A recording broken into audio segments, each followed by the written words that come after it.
Uliona huyu billionaire Bill Gates vile amesema. Amesema watoto wake wata inherit less than 1% of his wealth. Hiyo inamaanisha kwamba amesema wajifanyie kazi.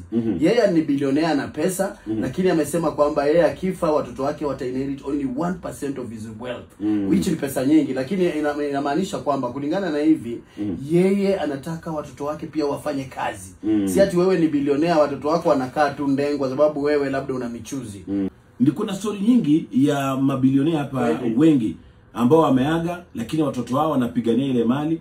Wengine wamespend hiyo pesa vibaya. Sijui wao inatokana nini. Ni uende ikawa ni kwa sababu hawafundishi watoto wao jinsi ya kukuza ile mali kabla waweze kuaga, ama mara nyingi wao ufuatilia mambo ya watoto wao. Nilikuwa naona kwenye mtandao kuna jamaa, ilikuwa ni ka TikTok.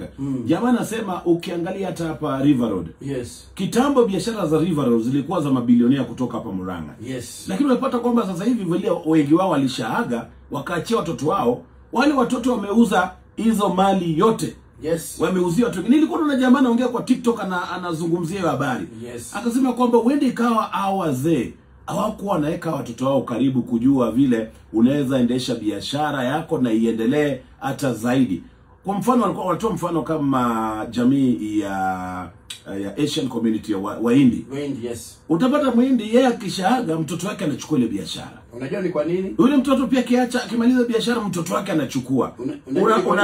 Unasikia biashara ya sijui nani and Sons inaendelea generation after generation after generation na mambo kabayo.